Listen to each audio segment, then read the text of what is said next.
Hi there! Presenting Getting Through Grad School Using These Tips.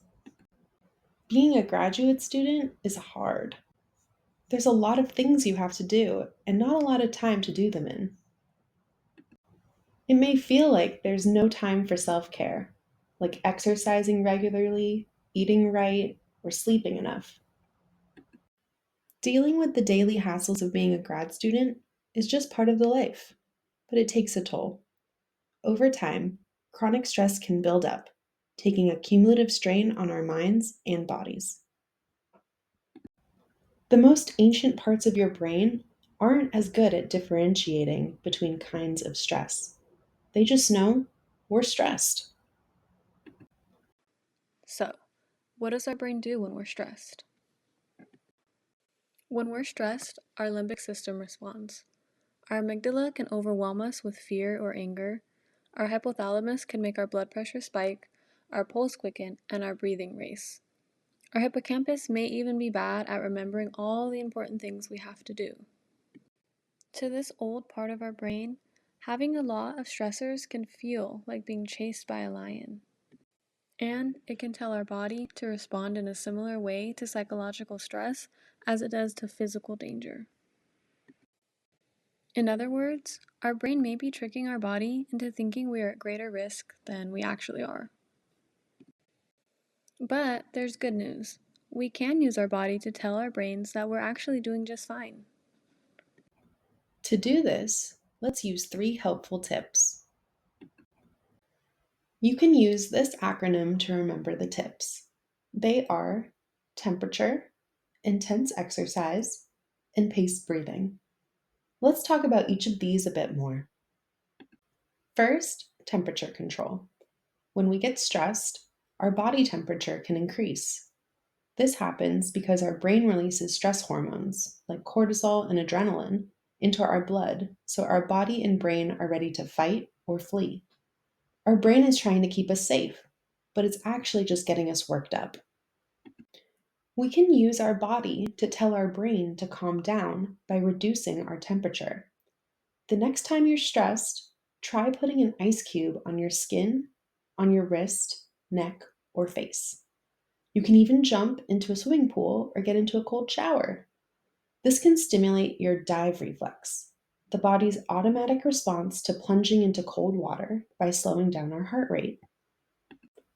When our heart rate slows down to normal levels, signals can go back to our brain telling us we are calm and safe.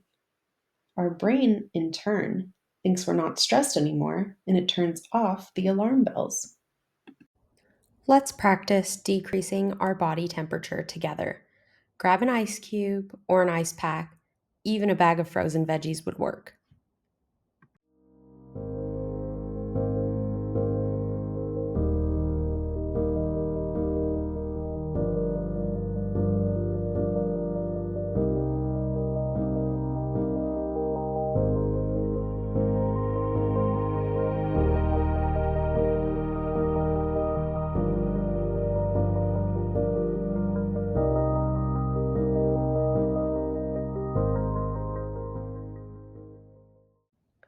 Great job practicing this. Let's reflect. Were you able to notice your heart rate slowing down and your body feeling calmer? This might be because decreasing our body's temperature can help stimulate the vagus nerve and allow us to rest or feel at ease. Next, let's look at intense exercise. Exercise is correlated with many health benefits, and that includes positive impacts on mental health. Negative emotions are a signal from our brain that something is wrong. That can be good because getting sad or angry can motivate us to change our circumstances. Sometimes, though, those feelings aren't helpful. So we have to take action so our brain knows we are doing something to take care of ourselves. Remember, to your brain, stress is the same whether you're cramming for a test or running from danger. Therefore, it actually likes if we go for a run, even if there are no hungry carnivores to run from. Any kind of vigorous exercise can help. Jogging, hiking, jumping rope, even a brisk walk.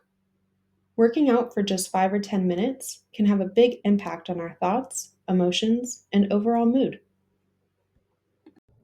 Let's practice this one really quickly together. If you have the space and ability to do so, we invite you to stand for a quick set of jumping jacks.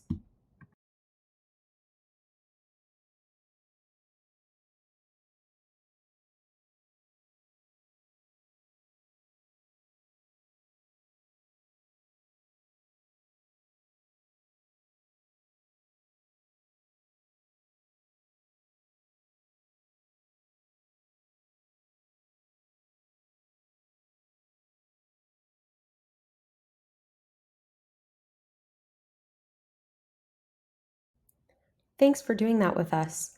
We invite you to briefly reflect on how you felt before engaging in this exercise and how you might feel now. Remember, even small moments of exercise can help to release neurotransmitters in our brain, like serotonin, to help regulate and stabilize our moods. Last, let's talk about paced breathing.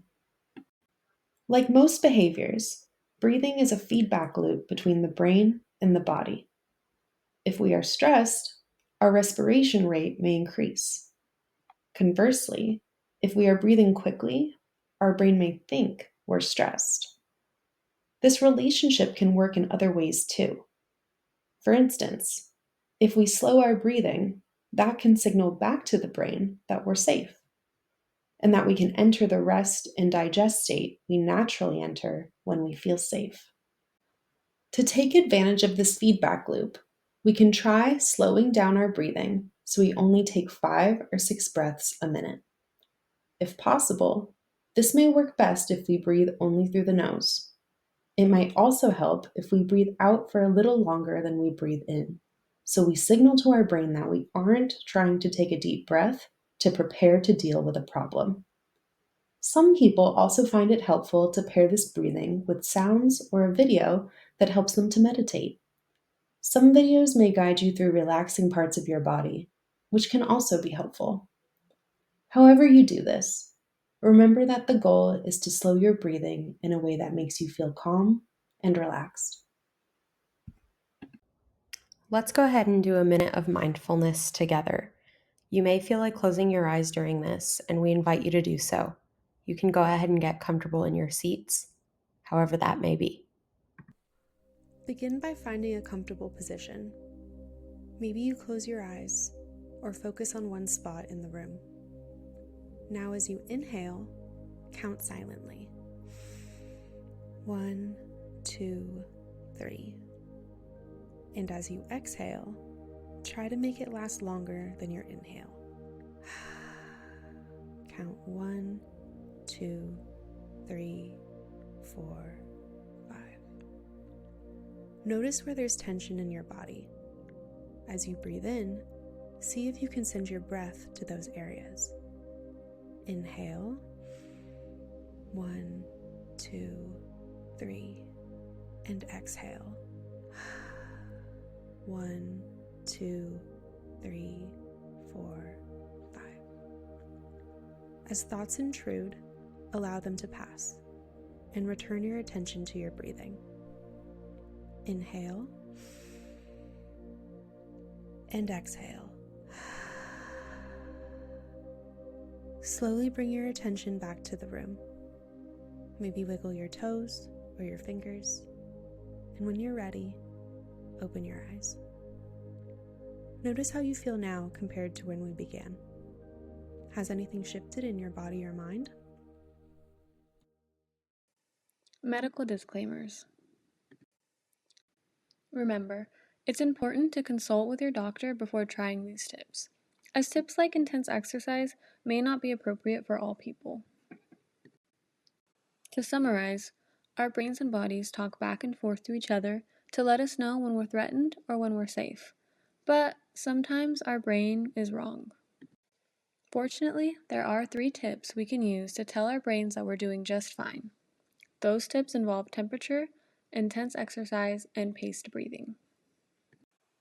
It's normal to feel stress when we're under pressure, but stress doesn't have to hijack our lives. Hopefully, these tips will work for you.